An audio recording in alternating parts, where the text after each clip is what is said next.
Yeah, man. I gotta say, it's not an understatement to say that I've lost sleep over what's been going on. That I've been really upset, angry, and like wounded, if that makes sense to you.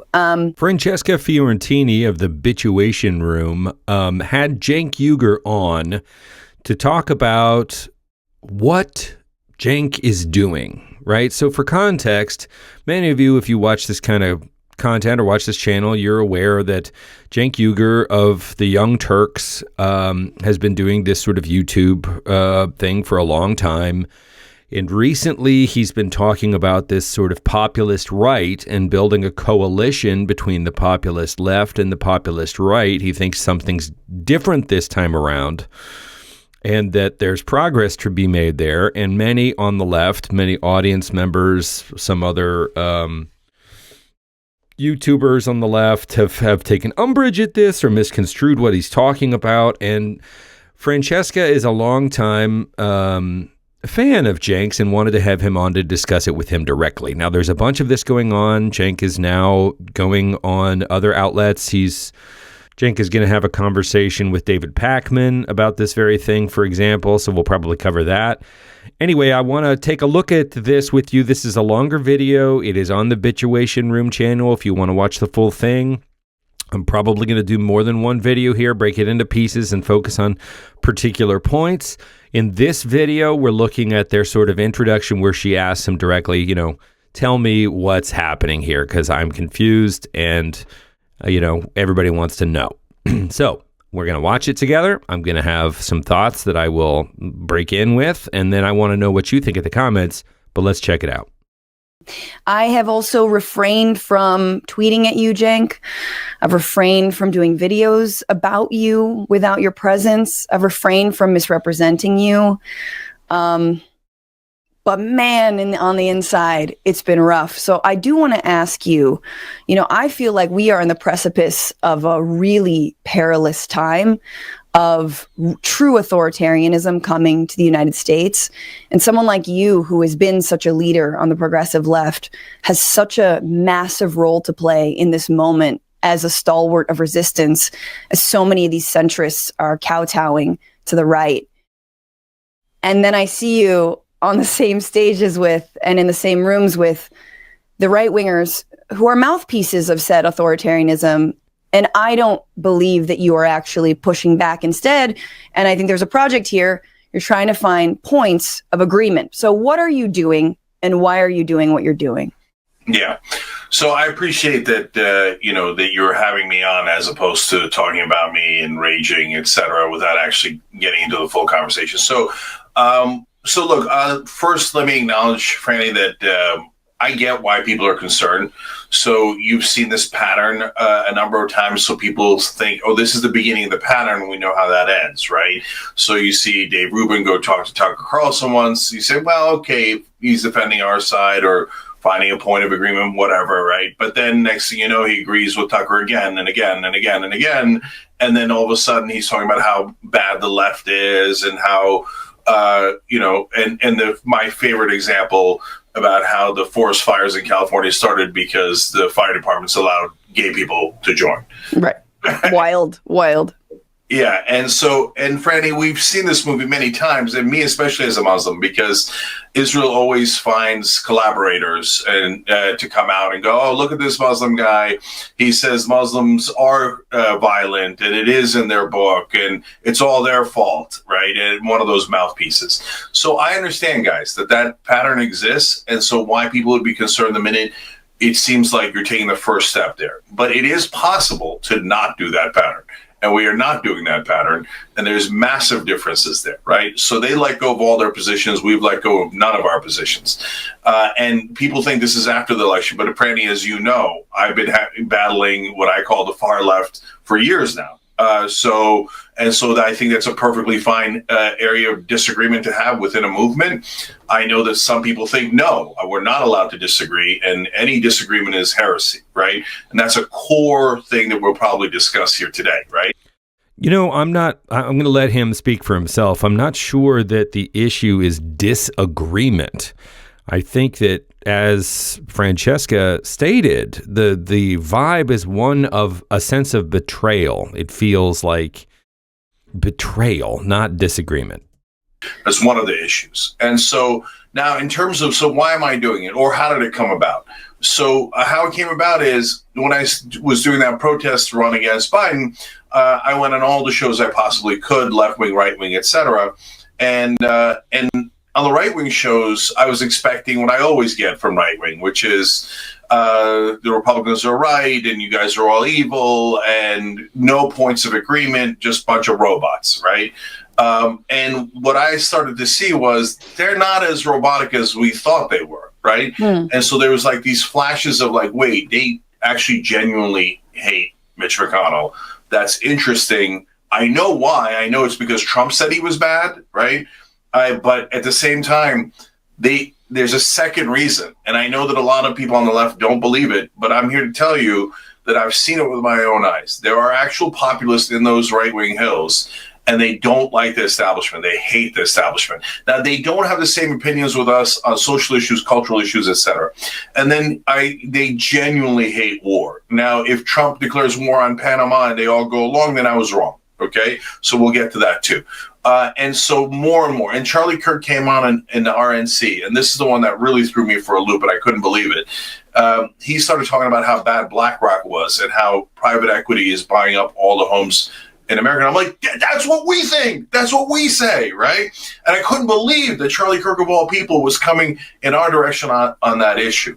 And so I think their funding might have changed, to be honest. And so the right is not the monolith that we thought they are. And right now, since they've gotten past their robotic establishment, they're in a state of kind of chaos, a chaos that's not so bad, in my opinion. And you're seeing it today, like MAGA attacking Elon Musk and Vivek Ramaswamy. If they were a monolith and they were robots and they were a cult, that would never happen. Now, I happen to agree with Elon and Vivek on that issue. I was going to ask you, actually. Yeah, but first of all, hey, there I am agreeing with Elon and Vivek. Why? Because they agree with us on H-1B. So this is about HB1 visas and allowing high-skilled professional immigrant workers who work in tech to be allowed in. The MAGA base says that that's obviously immigration and they want to cut down on that. But Elon and Vivek, again, millionaire and the richest man on earth, want that.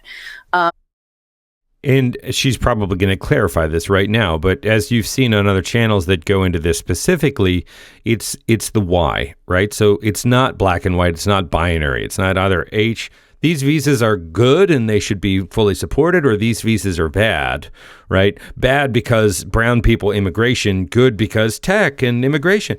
It's not that simple, right? The reasons that Elon Musk and Vivek Ramaswamy like these visas is multifaceted in just the same way that some people on the right dislike these visas can be multifaceted.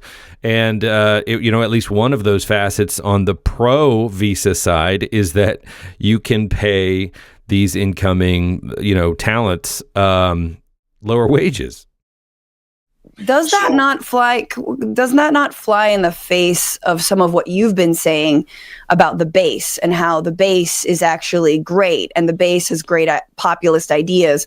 One of those populist ideas, Cenk, is mass deportations, is stopping any migration, is getting people out of this country. Yeah. So, Franny, it's a great question. And so that's why what's happening today is actually so interesting. Because, number one, are we allowed to agree with anyone on the other side? Elon said terrible things. He backed that crazy radical right-wing party in Germany, et cetera, right? But that doesn't mean he's wrong about these visas. We've had that position on visas our whole lives, right? We agree with, or he has now come to agree with us. Same with Vivek. Now, but what's interesting is, so now MAGA, the populist base of MAGA, rebels against Elon and Vivek. So number one, that shows that that my thesis that they will rebel against their leaders is true. Okay.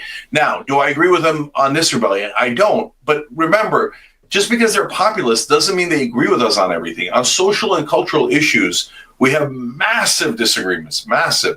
I'm looking for the agreements on the economically populist stuff. So on this one, they're anti-immigration, And so again, it's not a monolith. It's a little bit more complicated. But overall, the mass of MAGA is anti-immigration, and I obviously don't agree with them on that. I'm an immigrant, and I'm first generation. I wasn't even born here, right? So this talk of deportations, and now this crazy thing that one of them came out with, denaturalizing people. That's just nuts, right? So. And I say that to their face in all the shows that I go on. I go, look, I don't agree with this. I don't agree with that. I think you're nuts on this, right? But now we do agree on some things, anti-war, anti-corruption, et cetera. Even if I know Trump is massively corrupt and they've been misdirected. But within that chaos of the right wing, interesting different coalitions can break out, as you're seeing today with these different coalitions within MAGA. Yeah. So imagine if we had, this is really wild, right? But you've got to take a first step to be able to get to this ultimate conclusion. Imagine if we had voting blocks that weren't strictly Republican or Democrat or strictly MAGA or not, and we could then join the voting block, in this case with Vivek and Ilan, and protect these visas, right? Or in another case, we could join the populist right-wing bloc and prevent a war. Again, those are like huge dreams. Right? I mean, I think it's sort of a deal with the devil either way. I do want to just step back. I want to step back from the news a little bit and truly understand what you believe you are doing and who you believe you represent. Just really briefly, who you believe you represent when you go on these shows. You say we a lot, and I'm not sure who you are referring to when you say we. Is it yourself? Is it you? And is it Anna and you and Anna? Is it all of TYT? Is it the broader left? Who do you think you represent when you go on these shows to make the case about how there's commonality? Yeah. So great question again. So first off, for folks who don't know, Young Turks is the flagship show of the TYT network. So the TYT network is the whole left. So Franny's on the TYT network. This show's on the TYT network, and at least on the podcasting side. And so Franny is to the left of me on many issues. So is Jordan Ewell. So many other people, right? And so I never block anyone from stating their opinions. And I like that we have the whole range, right? And in the past, we've had David Pakman as part of the net, like the YouTube network broadly. But who's the we, Cenk? Who's the we? You've said these things before, and I have thoughts on them. But who's the we? So that's TYT. TYT is that whole spectrum of left-wing thought. And as you know, Franny, we debate on the show all the time. We don't. We really, I just want to be fair. We don't, because if we did, we would have had this conversation many, many times, but we don't. Number one, I am not the main host. Anna Kasparian is. Number two, I am rarely the fill-in host. Jordan Ewell has been filling in quite frequently. Number three, when I do fill in as a host or as a guest, it depending on the story is when we can actually sometimes maybe squeeze in 1 or 3 minutes of debate, but we have to keep it moving. That is the job. The job is to do the news. It's to get to all the different things. So I just want to say that it's very unfair to say that these debates have happened on the main show. Certainly not with me, maybe once around trans issues, but I want to leave that aside. Who is we? Who are you saying when you say we? Okay, but let me address that real quick. But yes, but I've gotten into so first of all, we do the news, so we debate within that news story. Is it a shorter period of time? Yes. Sometimes I'll do longer ones. I did a longer one with Jordan Ewell and Jules Sulzdayev, et cetera, and here we are within the network, et cetera. So now that's TYT is the left in general. Young Turks is the flagship show. That's me and Anna, and so. I would say that we, as in me and Anna, are maximum populist, but not maximum left, right? So I am maximum left on some issues, but not all issues. And so those are two different political spectrums. There's the left-right spectrum and the establishment populist spectrum. I mean, now I see Emma Vigeland defending the establishment, which is mind-blowing. I want to leave that aside. I think this is really interesting stuff. It is fairly inside baseball. I'm not sure people who aren't a part of this ecosystem would really understand some of what she's pointing out here. I'm definitely gonna do more videos on this. Francesca goes on to show some specific examples of Cenk on other shows. and it's really interesting. You could skip my piecemeal thing of it if you want and go to the Bitchuation Room with Francesca Fiorentini. She has a whole channel, and this is an hour-long video, and the name of the video is Francesca's Heated Debate with Cenk Uygur on Strategy Under Trump. I'm also going to do some other chunks of it, so you can stay tuned here for those to post, but I want to be clear about the source material. So I think it's really fascinating. I'm interested to see Cenk talk to David Pakman about it. I think David Pakman has a very he's very good at looking at things from a top level and encapsulating the crux.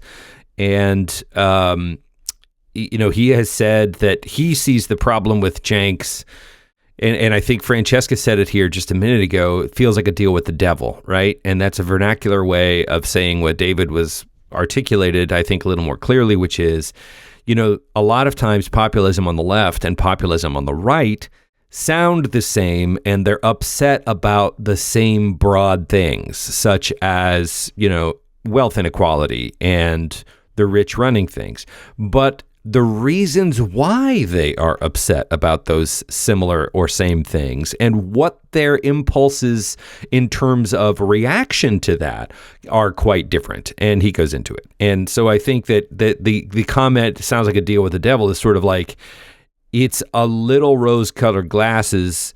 You're misunderstanding why some of these folks who may resonate with the same, issues, progressive issues, populist issues, you may misunderstand why they gravitated to the right wing in the first place, right? And that those reasons may ultimately subvert any common ground that you think that there actually is. But more of that in another video. I want to know what you think in the comments.